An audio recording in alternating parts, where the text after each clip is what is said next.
Hey everyone, it's Michael Ellsberg, and I am so excited to have a special guest today, Michaela Boehm. And Michaela is, in my opinion, the most advanced, the most subtle, the most interesting teacher about sexuality and the intersection of spirituality and sexuality and conscious sexuality out there. And I've spent a lot of time looking.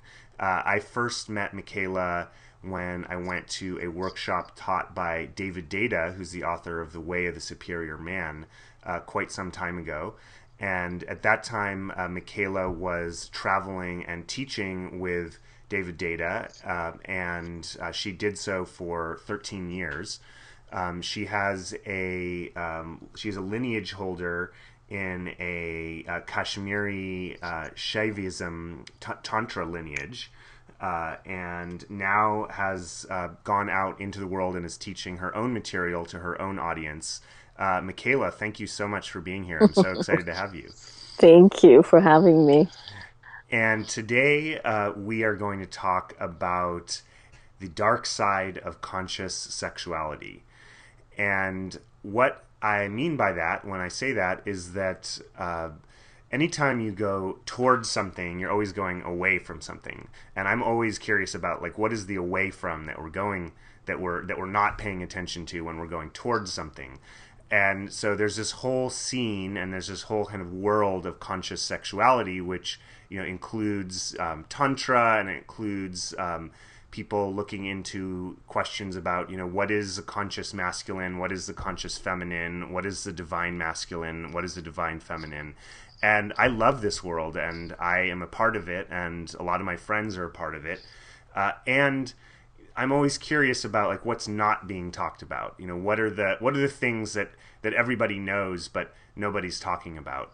And so we're going to dive into that today in this segment. And so to begin, I'd like to ask you, Michaela, like, what comes to your mind when you hear the phrase the dark side of conscious sexuality? Like, what would you say is sort of the thing that should be being talked about in this scene, in this world, but isn't being talked about? Mm. Well, I mean, there's two ways we could look at it. One being with the dark side being the shadow side, of course, right, which is one whole exploration, and then the other side being more the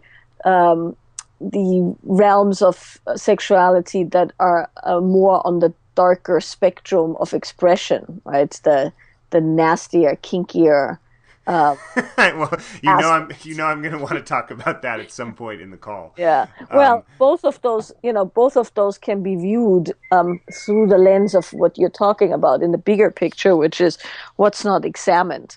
And there's aspects of that, of the kinky aspects that are not examined, and there's aspects of the whole movement towards conscious sexuality, whatever that means, um, that have a shadow side or that have an unexamined side. I'm always a bit loath to talk about the shadow side in that term because my original education was in Jungian psychology.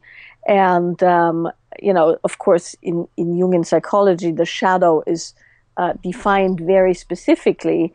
And nowadays, because of the whole shadow aspect having been picked up in integral teachings and all other kinds of areas, people throw that term around rather loosely. It's like one of those terms that means nothing really anymore.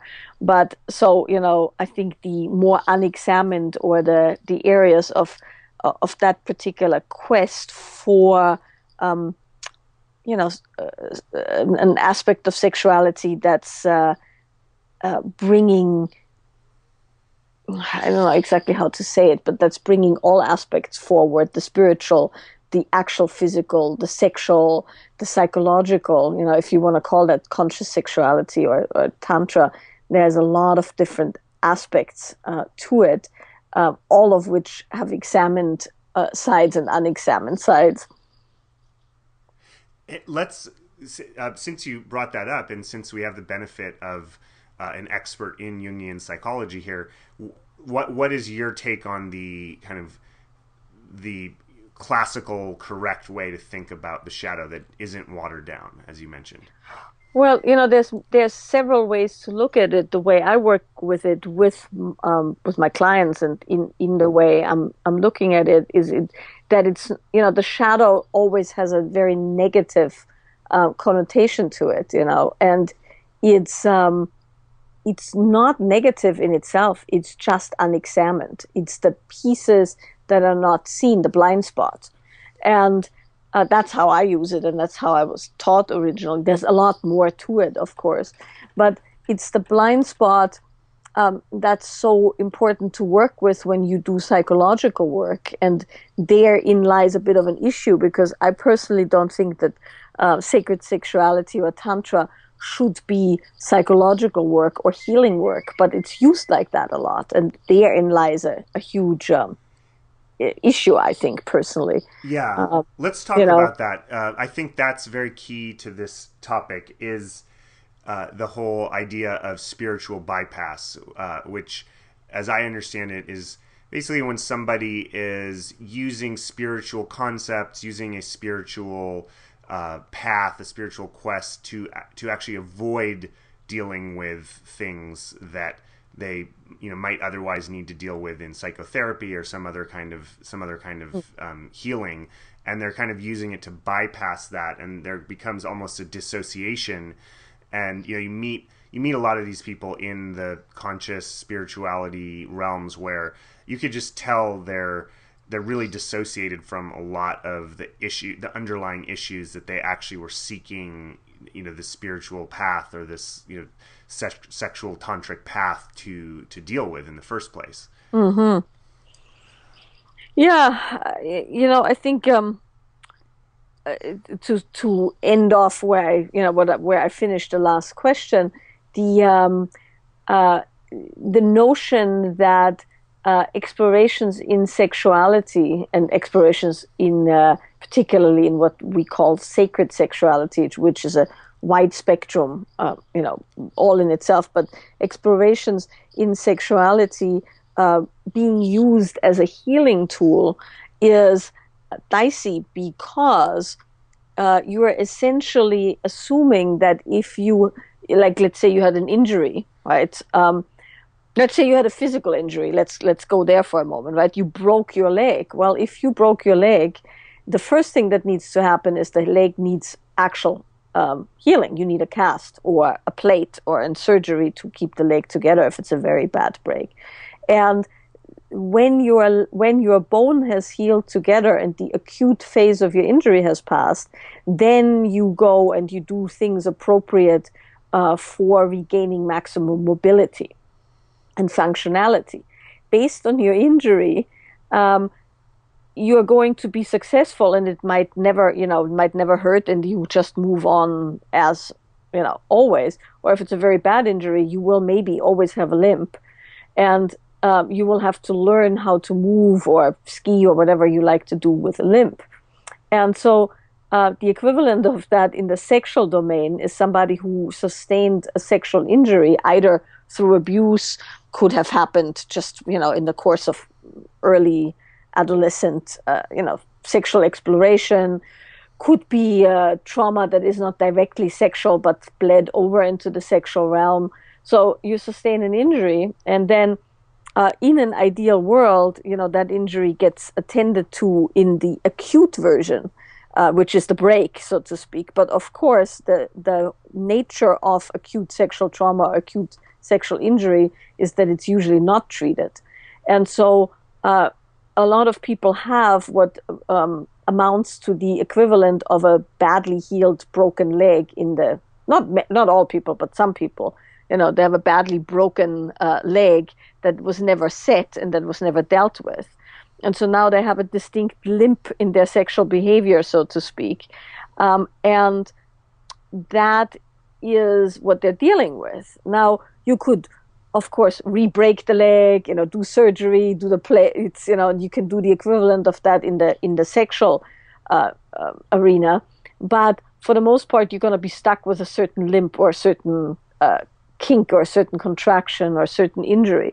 Now, if you then go and you somehow think that a tantra course or an open relationship or whatever your flavor of sexual exploration in that field is, will magically adjust that injury, you are in for some pretty rude awakening, because it's not, it's just not, unless somebody is unbelievably skilled. And some people are, but for the most part, probably not. So you see people, a lot of people, sorry, all my dogs just started barking all at once. So you see people who come to the field of conscious sexuality or tantra with the knowledge that they have an injury, if they're lucky, right? That's the examined part. The examined part is they have the knowledge they have an injury, but now they're attending to that injury by thinking that the thing that they're doing is spiritual, and it's going to bring them spiritual gains, so to speak, which in itself is a whole fallacy, right? There's no such thing as spiritual gains, but let's just assume they're coming to it and they're saying, I'm going to do this tantra thing or whatever it is, and that's going to heal my trauma. And then you come across people who have taken that concept because they're now making money from that concept or gaining personal affirmation of their own stuff. And they promise people that if they push them to the edge, that is going to open them, and then they're going to have freedom from their sexual break, so to speak. Mm-hmm. And like I said, sometimes that works, but mostly what happens is you're essentially just putting stress and pressure and on that particular break and creating more of the same damage. Now, though, it's in the guise of spiritual growth, and it's in the guise of, we're growing, we're evolving, we're on the cutting edge of humanity, we are doing these things, so we are special. So that particular spiritual bypass, or that belief that you're somehow better than others because you're, fucking in a more conscious way, is creating a numbing of the underlying pain, which was what caused the drive towards that in the first place. So there's a whole lot, and mind you, this is the shadow side, right? There's other aspects of it, but there's a whole lot of people who are re-traumatizing themselves in their original injuries while thinking they're onto some amazing growth. And they're keeping that engagement into that constant pushing of the edge in place so they don't have to feel what's actually underneath. Yeah, what you're saying makes total sense to me. And so my question is, most people have some kind of sexual wounding. I mean, many people obviously who've been abused or violated in some way, but even if that wasn't the case, honestly, just the playground, the general things that happen on the playground, the teasing and the shaming and the different status hierarchies and the way those play out, or just the weird sort of religious shaming that happens in so many families, or whatever family system has around shame, sexual shame. Most people have some kind of sexual wounding. So if, going to the tantra course to learn how to have, far out cosmic sex isn't the answer to that wounding, what do you recommend? Well, I'm not saying it's not it's not as clear cut as it's not the answer. It's when we talk about the spiritual bypass and when we talk about the shadow side, what we're talking about, you asked me what's the shadow, right? How do we define the shadow? The shadow is being unexamined or having a blind spot around your behaviors or your drives towards acquiring these tools or doing these things. And you're absolutely right. Most people have shit happen in their sexual relational experience. Like I said, when you break your leg, it's attended to. When your heart breaks or when you get shamed sexually, that's not attended to. And most people don't have the appropriate coping skills to deal with it. So the important piece there is to look at, if it's unexamined, if there's a blind spot, which is what we're talking about, right, the shadow side, then people are not aware that that's what they're doing, and they will just perpetuate a certain kind of abuse. Now it's their guru abusing him or them, or their camp at Burning Man, or their their polyamorous boyfriend who tells them that if they can't be happy for them fucking another girl, they are unevolved. And when you talk with people like that, and I've counseled people for 22 straight years, 8 hours a day, 5 days a week, so I've seen it pretty much all. Then you see that whatever argument people use are the arguments that were installed, so to speak, in the earlier experiences. So there's no way out. Those are your experiences, and you're always going to filter your experience through those early kinks. There's this beautiful metaphor of a big, thick piece of Japanese paper being crunched up, and it gets creases, and then you can iron it out with an iron, and it's going to be completely flat again. But the moment you put the slightest bit of pressure on that piece of paper, the crease lines will appear exactly like they were first formed. Mm-hmm. And that's pretty much our psyche in a certain way, right? Mm-hmm, mm-hmm. When in stress, when under pressure, when in another traumatic experience, we're always going to fall back on the earlier crease lines, the earlier kinks. So how you attend to it is by on one end, creating different kinds of behaviors that are not within those crease lines, so to speak, and on the other end, accepting and loving your particular creases, because that's actually what makes you. And it's a bit nebulous when I say that, but when you are actually knowing and seeing and examining the particular creases you're dealt with, you've left the shadow of that whole thing, right? You might still do it, and you might still go to the same tantra workshops, and you might still do all the same stuff, but you are no longer victim to it or unconsciously acting out the same patterns. Mm-hmm, mm-hmm. So it sounds like really what you're saying is first to be aware, and then second to love those parts unconditionally without trying to figure like, oh, if I just take one more workshop, this is going to be fixed. But it's more like, oh, okay, this is going to be a wrinkle that I have, and let me love that I have wrinkles, just like a person who's aging physically eventually, needs to love that they're going to have wrinkles, or they're going to hate themselves the whole time. Right. And well, I'd be happy with acceptance. Meaning, if most people could, in fact, just say, "Oh, this is what I'm doing," it would make already a huge difference. Yes, ideally you love it and you accept it fully, but that's a path in itself. Mm-hmm. So the important piece is you do at least allow yourself to have awareness of it, and you're not down on yourself. And what do you see are some of the pitfalls that you see people? I mean, you've been teaching workshops and guiding people for a long time. What are some of the pitfalls when people don't have this awareness and acceptance of the kind of kinks and creaks and creases that come from the early wounding? Well, the pitfalls are the pitfalls we're discussing, which is that they go and they attend workshops in a desperate attempt to heal themselves or acquires knowledge that will make them a better person.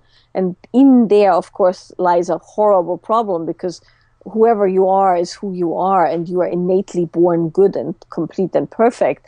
And everything you do to self-improve from a place of lack and feeling bad about yourself isn't going to fill that particular hole or soothe that wound. Now, that's not to say that you don't want to go and do those workshops. I teach those workshops, but I teach workshops specifically so people learn skills that they can use, not so that people feel better about themselves. That no one can do anything. So there's a big difference between doing things in order to fill that hole that can't be filled, which is I'm not good enough, or I suck, or nobody loves me, or I'm sexually inadequate, or whatever it is, and going, well, there's areas where I'm not skilled. Let me learn some skills. One results in a constant need for outward input, both in the realm of taking classes and other people affirming you. The other one results in self-confidence because you're actually applying yourself, and you're applying yourself to learning skills that give you competency, and that creates more confidence. Right. So I've seen this. For example, I've been involved with men's groups, and I know, a lot of my female friends are involved with women's groups in this conscious sexuality world. And what I see sometimes is we can come into these with this presupposition that, there's something wrong with me, and like I need to learn how to be a better man, or I need to learn how, to be like, how to reach this like higher level of masculinity, or this higher level of femininity or something. And there's a kind of an entry into the work with a presupposition that I'm missing something, I'm lacking, there's something wrong with me that needs to be fixed. And what I hear you saying is if you enter the work with that presupposition, you're actually screwed before you even start. Exactly. I mean, yeah. I mean, there's nothing else to be said other than what you said. You're screwed before you start, because you're coming from a place that can't be fixed, that can't be healed. So how do you work with a client or a participant who comes in and is really attached to the story, like there's something wrong with me and I need your workshop to fix it? So they're like coming in with like the wrong attitude already. How do you deal with someone like that with it's coming in that way? Well, it's not that they come in with the wrong attitude, because, once again, when we talk about this, we're talking about unexamined motivations and beliefs. So it's a matter of shining some light on the areas that are unexamined. And it's somewhat tricky to do that because, of course, the reason we behave the way we behave is that we have certain belief systems that rely on the fact that we have unexamined areas. And we all have them. We all have huge blind spots, including myself. The thing to look at there for me when I teach people and with clients, it's different, because with a client I have time and space to walk them backwards towards those blind spots. And, you can do it in a way where you don't have to rub their nose in shit, so to speak, In workshops, one of the ways that we do it, and Steve, who I teach with, is very, very good at this, is to not feed that particular delusion of, I can get better, I can get more spiritual. God/daddy/mommy will love me if I become more spiritual. That whole thing. We just don't feed into that. And that will result in a certain amount of people not wanting to participate, because they've been raised by a whole industry to come for a state experience that makes them feel like they've been opened, right? And they've kind of picked the scab of the wound, as Steve would say it, right? And then, they are expanded and they leave, and hopefully that expansion and opening leads to a little bit of growth. It could also just be that the scar tissue was opened, popped, and then people have a massive back, kind of a rubber band, which happens quite a bit. And they don't actually open more. On the contrary, they've just closed a little bit more. Because if it's just done for the effect of creating an amazing state experience, that's like doing drugs, right? I mean, you can do drugs and have incredible expansions and then fry your nervous system and be fucked up. Or you can have drugs given by the right person, the right circumstances, in the right frame, with the right, shaman or facilitator, where the expansion is appropriate to the person's nervous system and there's actual learning happening. But most facilitators rely on creating huge openings so people leave with this amazing expansion, and then there isn't really any aftercare for when they snap closed.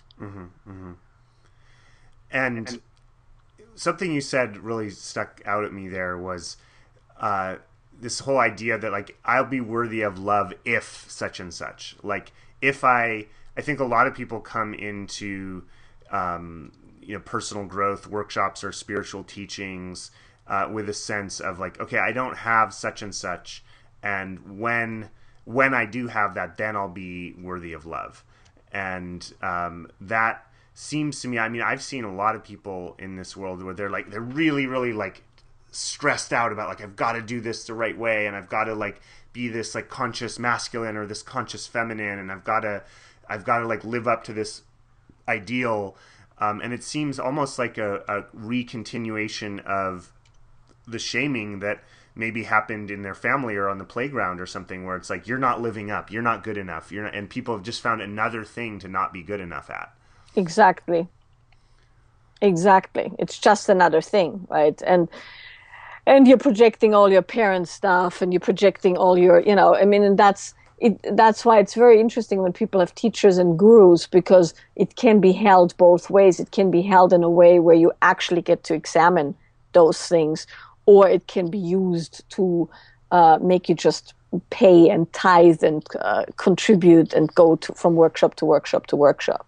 Right, because if you, it's just like fashion ads or jewelry ads or makeup ads, where it's like if they create this belief that like you're not good enough unless you buy this. It's really no different. You're not good enough unless you buy this, this $5,000 pair of shoes or something, or you're not good enough unless you buy this $5,000 mastermind retreat.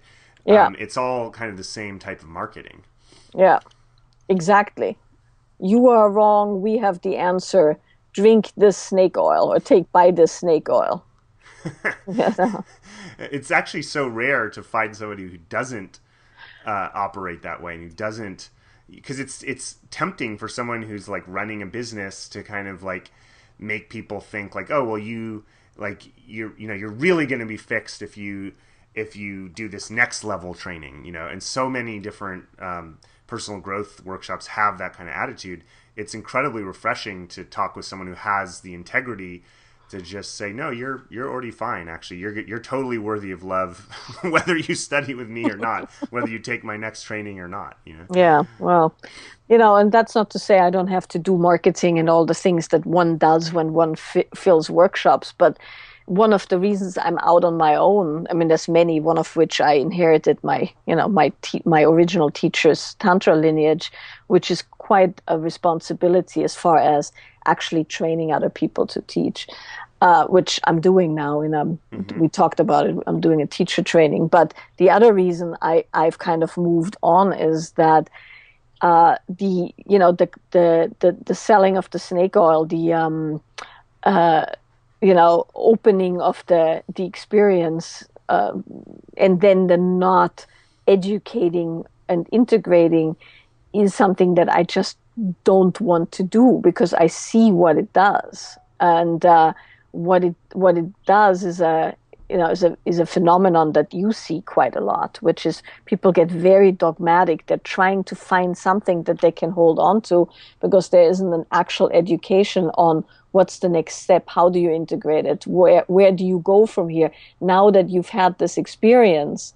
What do you do? It's the same with, I mean, I'm likening it to psychedelic drugs, which when taken in the right kind of circumstance can change a person's complete outlook on life.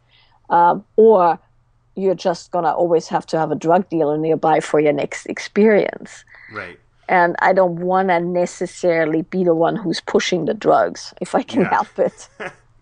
Good for you to avoid that position. Thank you. Not everybody, there's a lot of people who run towards being the one where it's like, you need the next hit of me or else, you're not gonna be good enough or whatever. So something I've heard you mention before, Michaela, which I thought was very interesting, was that when you facilitate men's work and men's groups now, or put together men's groups, you know, you really shy away from, or just are not interested in the typical format where it's very militaristic, in the sense of like, you make these commitments and you got to do them exactly as you said, or you don't have accountability, and you have accountability partners who will like punish you in some way or humiliate you if you don't follow through on your word. And it's this very kind of sharp, militaristic, rigid kind of attitude. And you were sharing with me how you have begun to see that as totally problematic. Yeah. Well, I wouldn't say problem. Yeah, problematic. I mean, people do what people do, but to me, that's yet another expression of what we just talked about, which is this somehow belief that you're not good enough, and if you can just buck up and try harder and do more, then you're gonna be good. So now, you have other men enforce the voice of your father, or the lack of voice of your father. It's one or the other.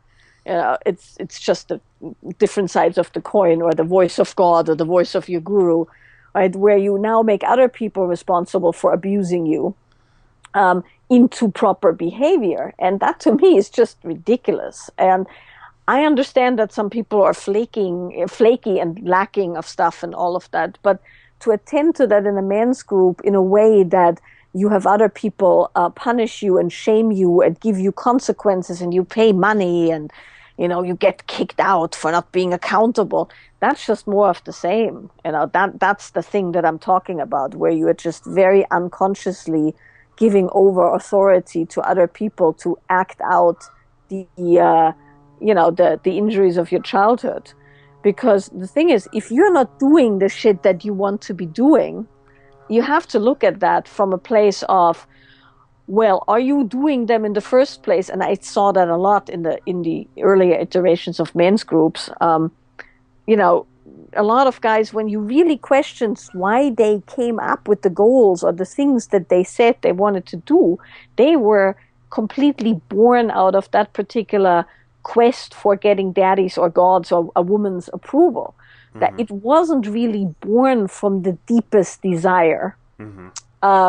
That welled up within them to get something done, and then they got it done or didn't get it done. It was born from that pathology of, if I do this, then I'll be a good boy, or then I'll be a good son, or then I'll be a good spiritual practitioner.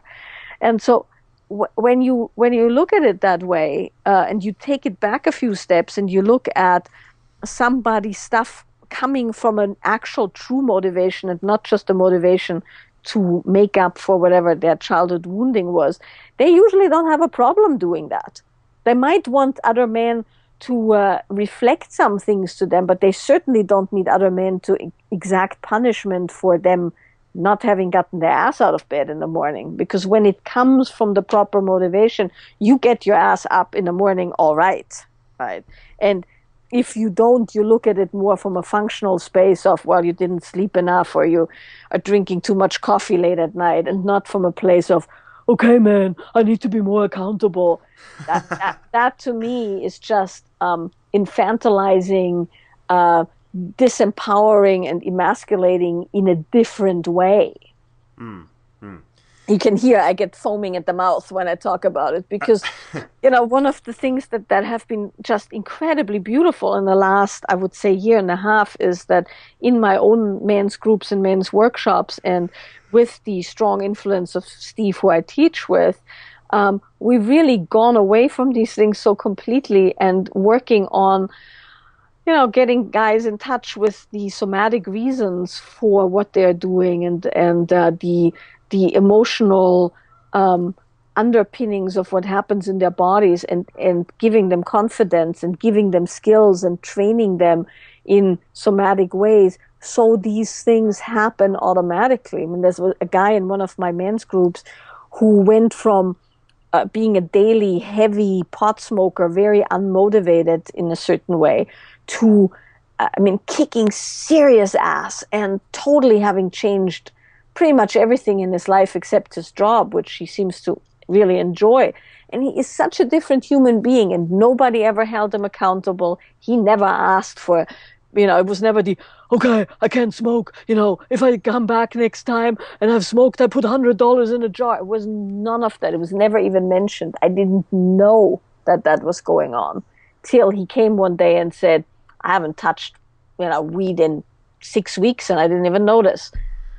And then it was like, oh, because it wasn't about shaming him. It wasn't about him buying into his own bullshit. It was about, from the ground up, allowing him access to the parts of him that were actually really good and really fantastic, and working with his body and working with his emotions, and not numbing himself with these classic men's group practices to a point where he couldn't feel what was happening underneath. Instead, all the exercises, all the explorations were about feeling what's really underneath without the anesthesia of the exercise or the exploration or the challenge.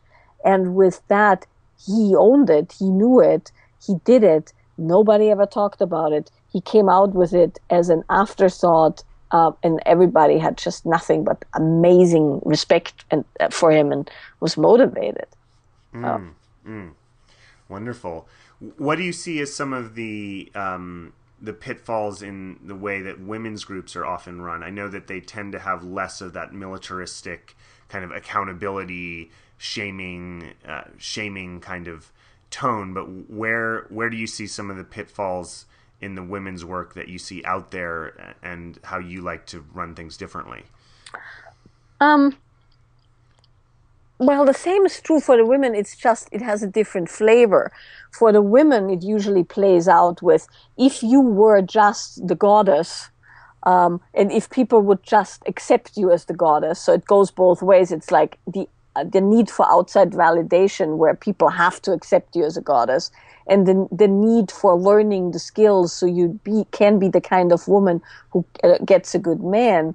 That's, once again, the assumption that who you are is shit, right? And you are too much in your masculine, and you're not lithe enough, and your orgasms are not good enough, and you are not, the Dakini with the mostest, right, or whatever. And hence, if you would just be those things, then somebody would acknowledge you. In this case, because for us women, that's a big deal, right? Is a man. Then a man will love you. Then you will be accepted by a man. And then so Steve calls it the hook sharpening. You learn all the different tools that allow you to sharpen your hook so you can hook a better man. And in that particular, now you would maybe learn the same skills that you would learn for hook sharpening, but you would learn them as skills for your own development, for your own well-being, because you want to become a full and fully expressive woman, human being, actually, and not just so you get a good guy. And that's a big difference when you come from a place of who you are is good enough. Who you are can't be any other which way it is. And then you acquire skills so that which you are can be expressed more fully. Then it's incredibly beautiful, because, and sometimes you see that, like in a women's workshop, when women are invited, and there's also a whole aspect of other women and how they support or not support. We can talk about it in a second. But when women are invited to not just put on, the whatever it is, the stripper moves or the sacred whore moves or whatever is out there, which is, by the way, not bad. But if it's once again done so you can get somewhere with, your life, it becomes very rote. But when women can feel their own expression of those energies, which every woman has very strongly, but no two look alike. And when you force them to pretty much look alike, you create, Stepford Dakinis, so to speak. We're gonna have to use that term, Stepford Dakinis.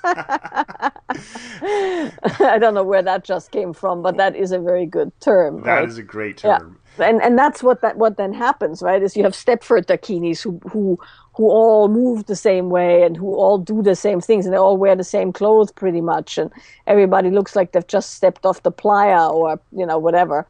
Um, and that's not true for every woman.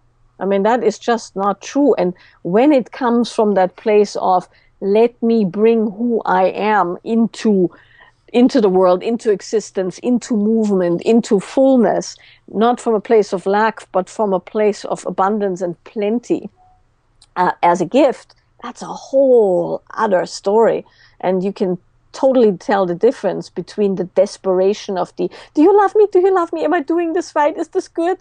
And the actual pleasure in the body that comes from allowing yourself to feel yourself.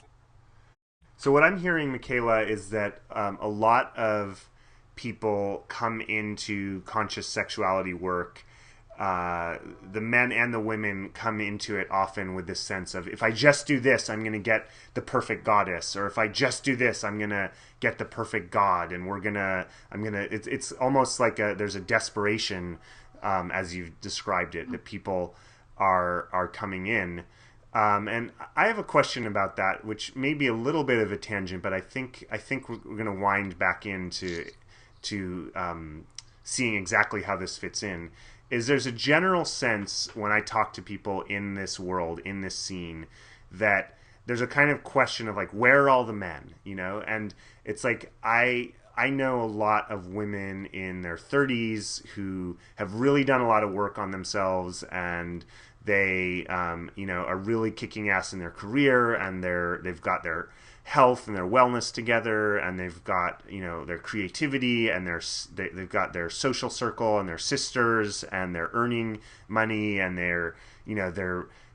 have just like they really have things together, and they're looking to be met, and they're looking for their partner, and they're not finding him, and they're wondering, like, where are the guys? Why can I not feel met where I am? And there's maybe a sense that the guys are a little bit behind in the conscious work that they're doing, and that there's some of the guys are playing catch up. Do you have that sense? Do you kind of know what I'm talking about there? I know what you're talking about. I hear it all the time. It's like a Greek chorus in both in when people come to workshops, personal stuff, interviews. Oh God, that's such a big, big can of worms that can be opened. So let's open it. First, I would. Uh, okay, let's start somewhere and then open it wider. So I hear it all the time. I experience it certainly, uh, via my clients and the women who come to my workshops who say that very, very thing. I personally don't experience it, meaning I know lots of really amazing guys. Um, and I also don't experience it in my men's groups. My men's groups are filled with incredible men. I mean, just, uh, you know, such good men. And also, we haven't talked about this in this podcast, but you notice I have a roster of very high profile celebrity clients, rock stars, entertainers, actors, actresses, producers. And all the men in that particular realm are incredibly good men. So I personally don't have that experience. I hear it all the time. I certainly deal with it in the way I'm trying to lead women's groups and educate women, because there's a certain kind of a mistake in that statement and a mistake in the attitude. And which is understandable. And we'll talk about why it looks the way it looks, and the kind of propaganda that has led to that particular belief. And I get a lot of shit for that when I say that, because most women have ample evidence that the men they're meeting are shit. And there's a reason for that. But the men they're meeting and the men that are out there are two different things. And a lot of the women that we're talking about, who are these including myself, if I would have to date, which I thankfully don't have to, but if I would have to date, I would have to deal with the exact same set of circumstances that they are having to deal with, which is a certain disposition, and I'll get there a little bit later, that makes it that the kind of men that they want are actually repelled by them. And that the kind of men they want never give them a second look. And furthermore, that they can barely recognize those men themselves. And it's incredibly painful because most women, including myself, the one thing that we really, really, really want to do is give everything that we've achieved and learned and developed and everything that we are to a mate, to a man, in whatever form the mate part takes. Can be conventional, can be unconventional. So the pain's real. Absolutely. The fact of what the women talk about, the men that they meet, that's real. Absolutely. I'm not saying that's not real. But is it really true that there's not many good men out there and that most men are just idiots these days and not as evolved and misogynist or, in the grips of the patriarchy or in all of that? I wouldn't say that that's true across the board, neither in Europe where I teach, nor in the US, and we've just taught in Australia. I didn't feel it there either. On the contrary, I actually have to say that for the most part, when I see the men who come to my men's groups, and granted that's a slice of men, but also the men I see when I do a fair share of business meetings and board meetings and things like that, where I'm working in a different capacity than when I teach, those are incredibly good men. I mean, really, really good men. And many of those men have acquired a quite strong and acute and finely honed feeling sense.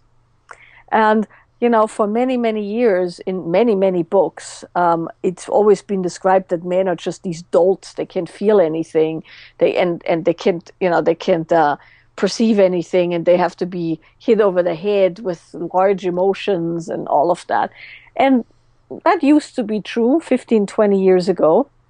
It's certainly no longer true in my experience, particularly with the men I encounter and with younger men, because most men have had to learn how to develop these skills, or they would not have made it anymore in a workplace that is very much more and more now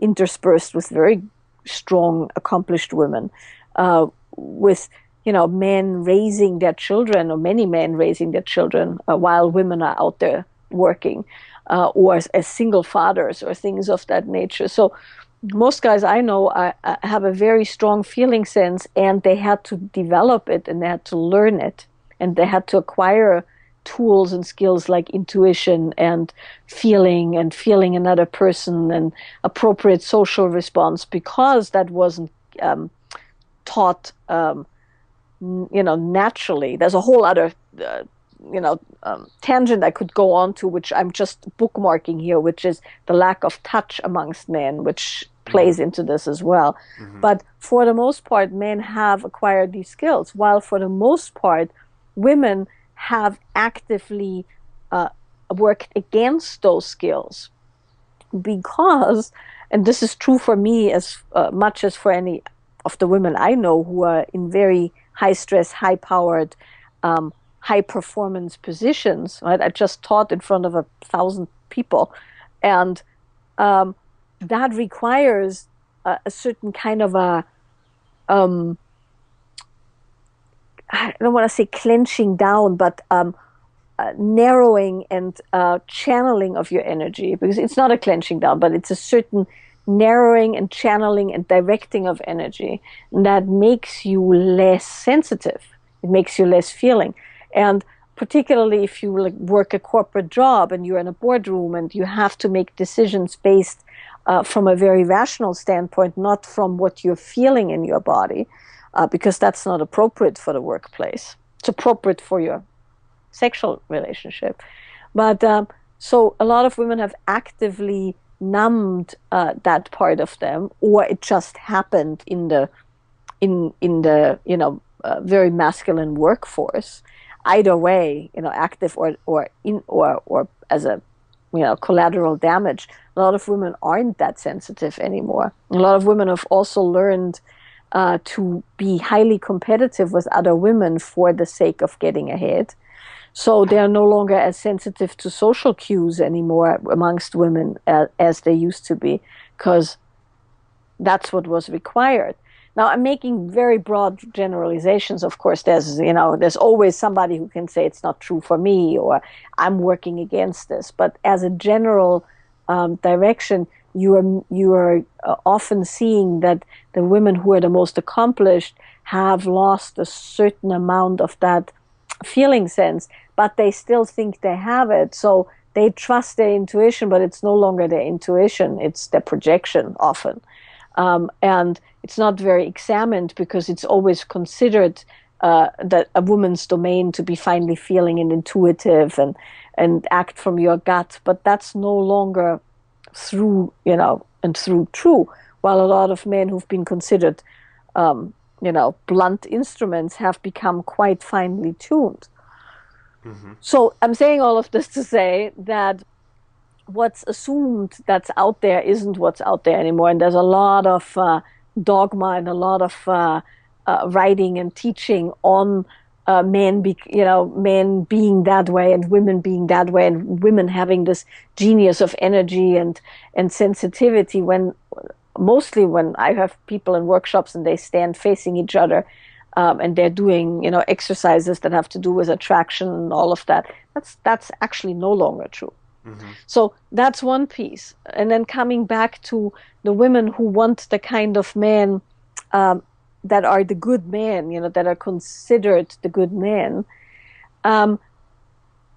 What I find, and what I certainly would encounter myself if I wasn't careful and aware of this, because it happens quite automatically, is that when you have that certain kind of accomplishment and you've done all the work and you are proud of who you've become, and you're financially independent and you have a say in the world and you consider yourself a thought leader in your field and you've accomplished things and maybe you've started a company and all of those kind of things, that level of directedness, that level of strong ability to create your own container is very off-putting for the kind of men that those women want.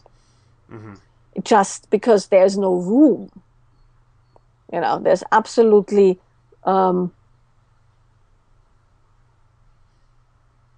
just no room. Mm-hmm. There's no other way of putting that. And a man of the kind of caliber, and I know quite a few of those men, they don't give those women the time of day because it's just, and that's their words, not mine, it's just too much work. It's just too tedious to constantly corral and tell a woman what to do who doesn't want to be told what to do, because she has a very clear, strong direction of her own, and rightly so. And a lot of people, not only women, but a lot of people have stopped trusting other people because they've received bad advice or they've done things other people wanted them to do just for the sake of being loved. So most women no longer have the willingness or the emotional capacity to recognize when a man actually can see something that they can't see and points them in a direction that doesn't really feel that good. And then that thing kicks in, no, that doesn't feel good. I don't want to do that.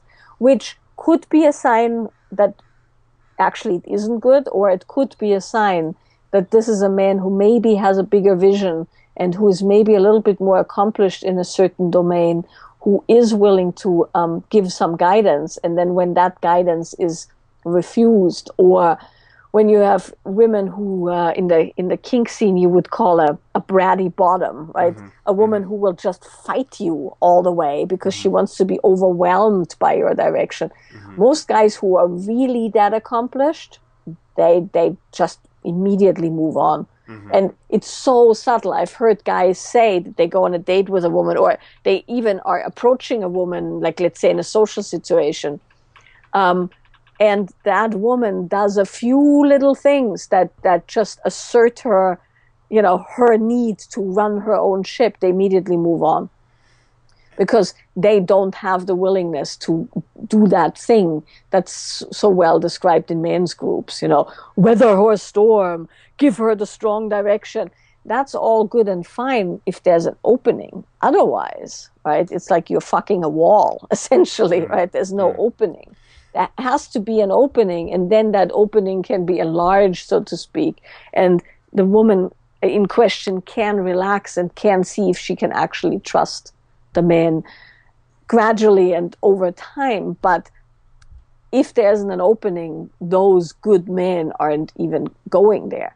And then you hear women complain that the really eligible men that they know go for bimbos, so to speak, floozies or whatever you would want to call it. And that's true because some guys, don't have distinctions, but on some level, but it's not always true because some guys see in those women that those women consider just idiots or floozies, the ability to actually make an impact. And one of the quintessential movements in the realm of sexual polarity is the contributing, right? The contributing to somebody's life, the making somebody's life better through your contribution, not in a white knight, you are, some traumatized little chickie who I can rescue and then you'll love me forever, but in a, I have some skill here and here I can actually contribute to you. So what then is the answer for these independent, strong-minded women who've spent so much time, and rightly so, building up their careers and their financial life and their power in the world? And presumably the answer is not that they give all that up or that they necessarily go and become housewives or they pretend to be ditzy or something. Like what, for that woman, I know so many of them who are really longing for that powerful masculine man who will just take them and claim them and penetrate them. What I hear you saying is there needs to be, she needs to have an openness to that, and that perhaps some women actually aren't open to that as much as they think. Right. But what is the answer for those women then? There's no one pat answer. It depends on the woman and it depends on the circumstance. It's always, making very big generalizations here. You have to, of course, channel this through your particular disposition because I'm not saying don't do all the things you are doing in your life. I do all of those things. I kick ass with the best of them all the time. It's just that once again, you have to have examined your need to be in control.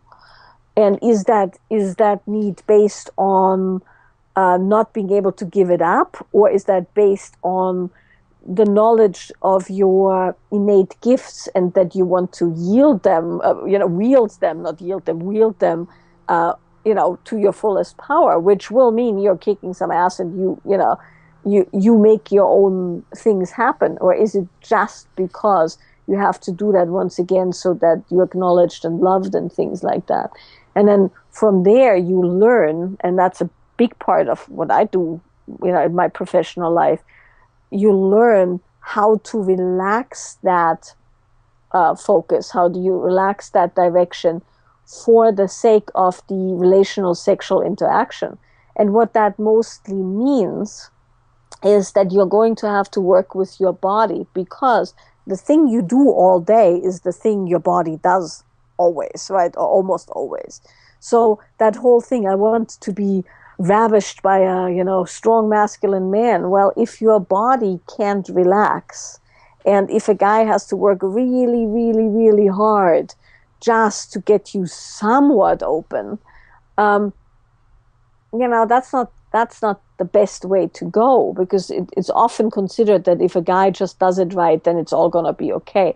Well, that is essentially like laying there and saying, "Do me." Right?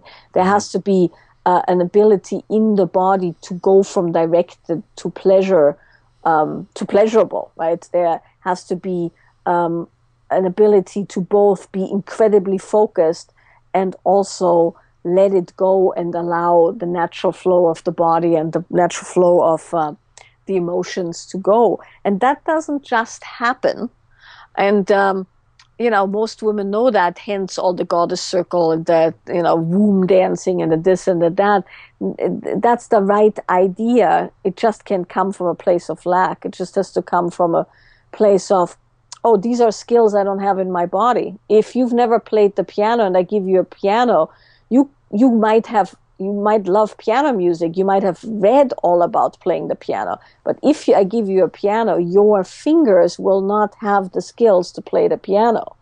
And the same way, if you spend every day, all day, being a certain way in your body, which is required for being very accomplished, then when the moment comes, your body isn't cooperating with the movement of the, of that kind of devotional, relational, sexual surrender. Mm. What I see a lot talking to my female friends who are in this position, who are looking for guys, is that they want to surrender. They really want to have that experience of surrender.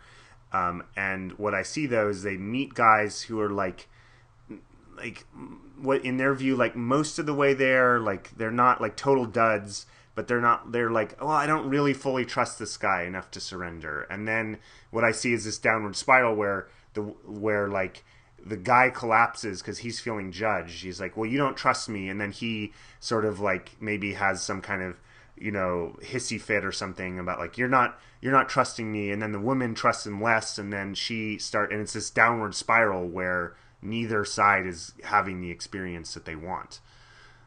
So how from the woman's perspective, like how does a woman know when she really should trust a guy to surrender to him versus when he's off and he's actually not holding the container well and he's not holding the space well, as they say in this community. Mm-hmm. So you're asking what can a woman do to train a man? Well, I think that the women don't want to train the men that I talk to. They don't want to train them, but they keep having this experience of not fully trusting the guy fully to surrender and not feeling claimed or not feeling penetrated enough to surrender. So it's this kind of dance that both sides get into where they're like neither side is feeling like they have what's in place, like they have what they want to trust to either like fully claim or to fully surrender. Yeah. Yeah. I mean, I don't know how to say this quickly. All of which is absolutely right and all of which is absolutely wrong. And what I mean by that is, yeah, sometimes you can trust a guy and then you shouldn't surrender. Absolutely. That would just be stupid. I mean, there's lots of people doing that and then they re-injure themselves in the realms of the trauma. Right? That's what we talked about earlier. And sometimes you just have to assume when in general, every sign points towards this man actually, more often than not, making the right calls and the right decisions, as, by the way, is evidenced by things like how does he run his business, how does he run his life, does he have money? Money isn't, the thing in itself, but it evidences something. Does he have, look at his friends, all of those kind of things. When things look quite good consistently and when evidence has shown that the call he makes is a good call, at some point you're going to have to give it up. And also at some point you're going to have to give it up knowing that it could go wrong. Because that constant nitpicking and the constant wanting it better and the constant it not being right, that's a tool to keep yourself from actually getting the thing. And that happens a lot. Yeah, that's what I see. I see that a lot in my community is like a woman will find a new guy and they'll be like mostly right. It's like, okay, his career is going well and he's got good friends, but like there's this one area where he's like, he doesn't have his shit together and she doesn't trust him. And then she's in this this like bind where it's like, okay, do I coach him to like overcome that thing so he's like the perfect man that I've always dreamed of? Do I let this almost perfect man go in the hopes that, I find the perfect man in the next, horizon of however long it is before, I want to have kids or whatever it is Yeah. the woman is thinking about. I see my female friends in that bind a lot. Yeah, good luck.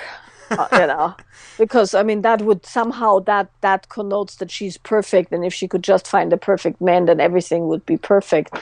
Yeah, probably not gonna happen. And that is why most of the women don't have men who say they really want a man, because the thing is, there is no such thing as perfection, and even if it's pretty damn good, you'll have fights and you'll have disagreements and you'll have areas that you're not agreeing on.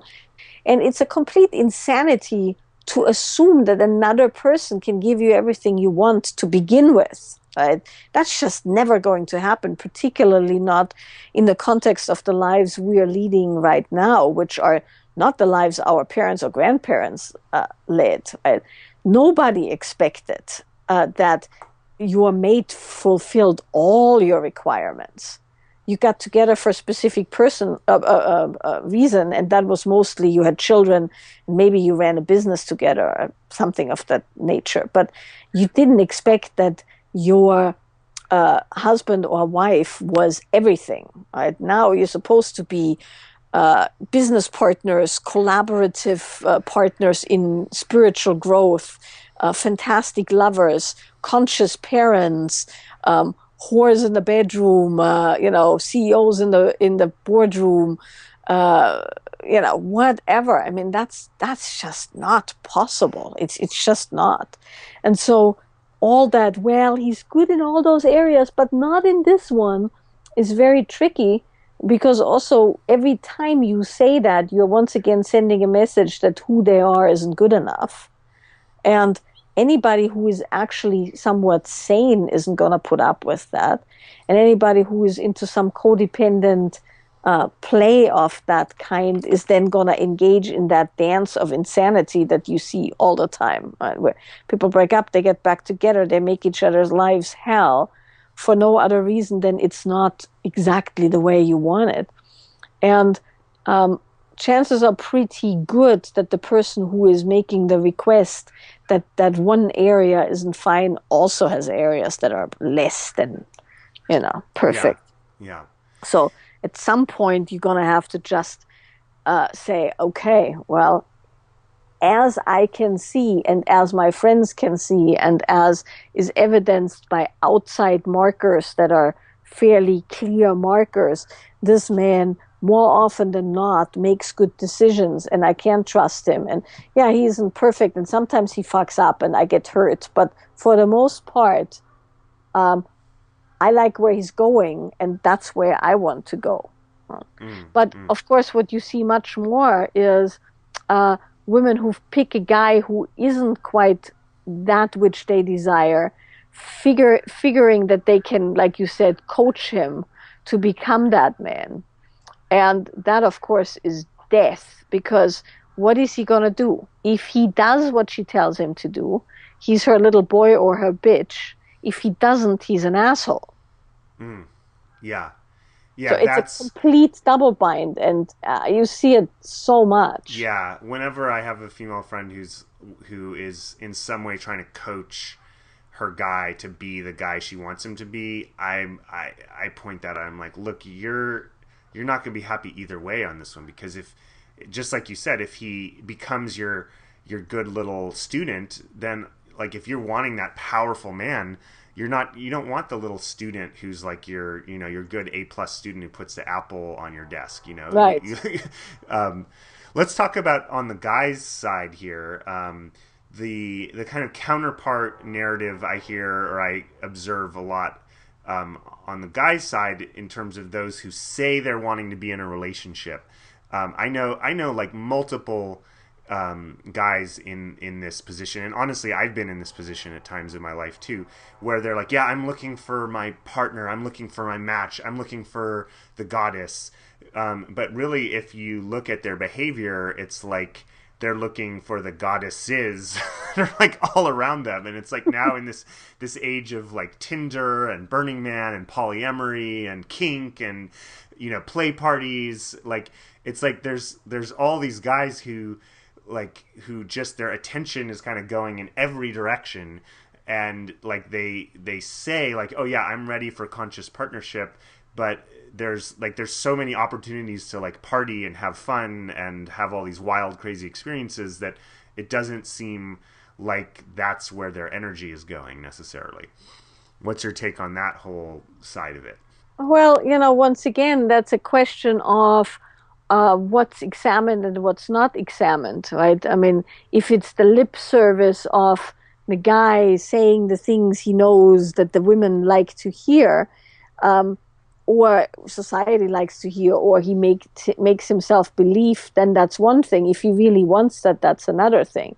But in general, I would always assume, well, always, in general, I should say, I would assume that most men are built for multiplicity, for multiple flavors, for multiple textures. And that's just evolutionary amongst many other, there's other reasons too. So that doesn't mean like the way that women are built to want food for, the reasons of ovulation, pregnancy, and certain things, sweets, carb-rich foods. Now, women don't eat all the food that they can find, and men don't necessarily, unless that's what they specifically set out to do, fuck everything that moves. Now, you could, and women can eat, some women can eat everything they want to eat.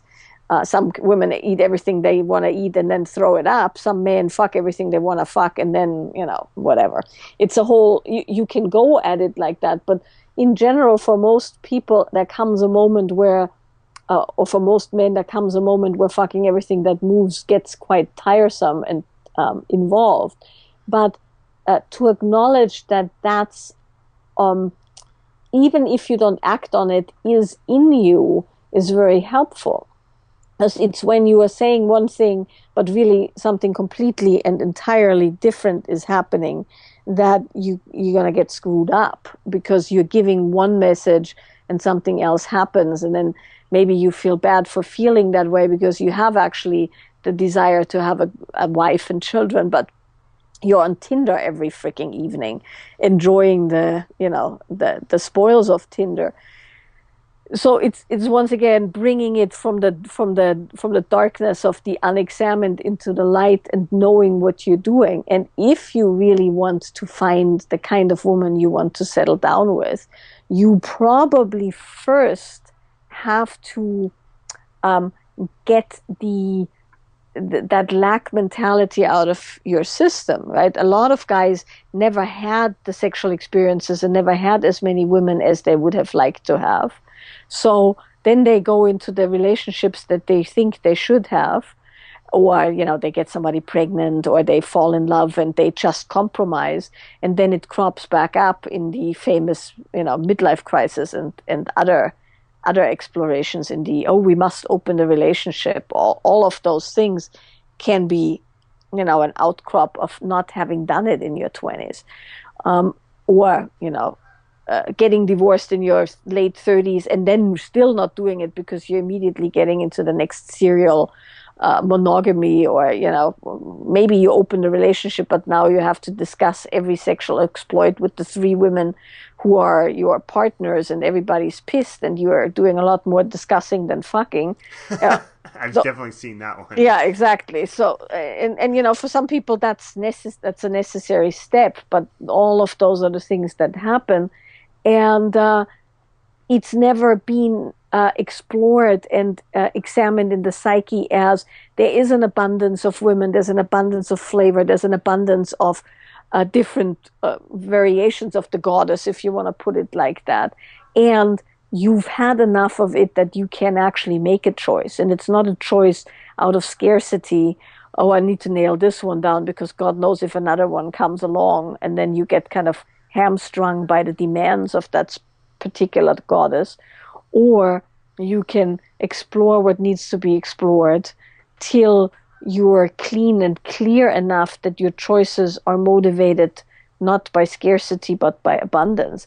And a woman can always feel that when a man has worked that particular part of himself out, because they are no longer as craven and they no longer have to stare after every skirt, because they've had it and they know they can have it, so they can actually focus on the woman in question. Mm. Thank you so much. This has really been a fascinating and enlightening conversation. And before we round out here, I do want to touch upon the topic, the second side of the whole concept of the dark side that you brought up when we first talked about it, which is the more like darker, kind of nasty or kinky aspects of sex within the conscious sexuality world.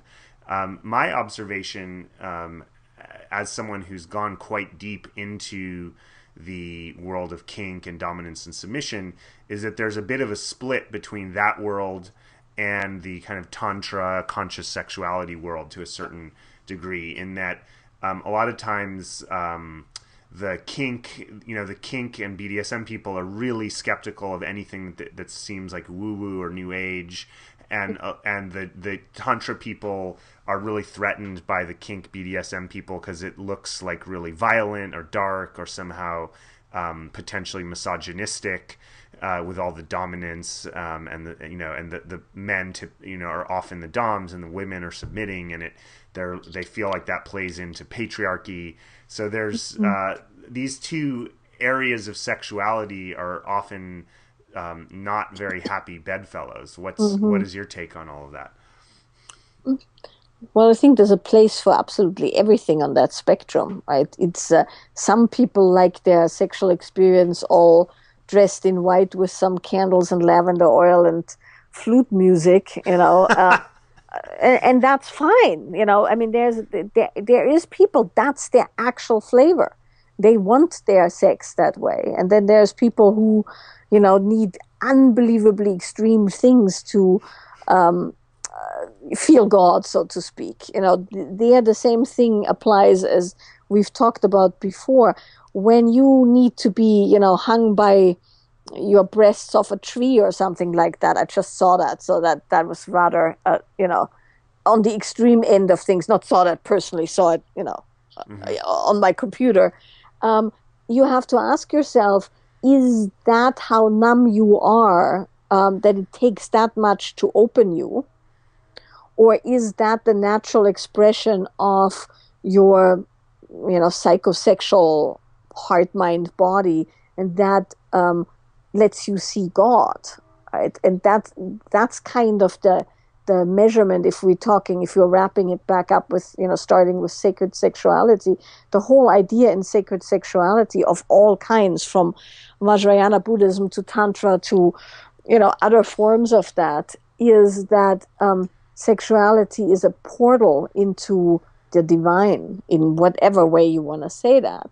And in that moment, or in that interaction, there is an opening into something incredibly expansive and profound and divine, however you want to explain that for yourself. And that's what most people I've come across are intuiting and looking for. And so if you are using stimuli and if you're using experiences to access that portal, then you have to assume that every human body mind, has a different lock, and every lock has a specific key. So if your key happens to be a certain dominant submissive theme, or a certain kind of stimulus in the spanking or whatever, and if that's truly your key, then that key opens the lock, and then there's that amazing moment, that portal. If it is the thing that stimulates your experiences, good and bad, from your formative years or your experiences, and then you need a stronger and stronger and stronger stimulus because it just doesn't hit it quite as much. Like once again with drugs, right? They say no high is as good as your first high. And then you need more and more and more and more to have the same result, and eventually it doesn't work, and then you try something else. That's probably not your portal into the divine. Now, I know people in both the kink and in the sacred sexuality world who have found their keys, or the areas that are the locks and the keys that they're playing with, and it's incredibly beautiful. And often it becomes quite subtle, not always, but often it becomes quite subtle after a while. But sometimes it starts with like really, really, really strong sensation and really extreme acting out of certain things. And then it becomes more and more and more and more subtle. And then I've met people in both of those domains that are just re-rutting a rut, right, over and over and over and over. And of course, a subspace, is a very, very interesting space. It's like drugs. It's like a trance of all kinds that in itself can become quite the thing, particularly if you aren't able to get that kind of a release anywhere else. And because of that, once again, there's no right or wrong. It's not kink is bad or BDSM is bad, BDSM is bad, and sacred sexuality is good. It's what you need so that portal can be accessed. It's your particular disposition that makes it that opening occurs. And last question, for somebody who hears this idea of a portal opening to the divine and opening to the divine through sexuality, and maybe they have had a taste of that gets them curious, or they just like the sound of it. What would you say is the best path, other than taking your workshops, which I'm going to recommend everyone do? But what is the first path, the first step on that path for somebody who hears about going there and saying, wow, I really want to have that experience. I want to bring the divine or the sacred into my sexuality. Well, the first bit is always honesty, right? An honest assessment of where you are and what's actually going on for you. And then the next step is inquiring within the body you have, right? Literally the body you have, not figuratively, but feeling your body, being with your body, and seeing how your body reacts in the situations that have to do with sex and relationship. Because a lot of these things can be explored mentally, and many people do it. And a lot of people read stuff and then spout it and teach it without ever having actually felt it in their body. But it's the body that still is the vehicle to sex and God and money and everything else, right? We have a body.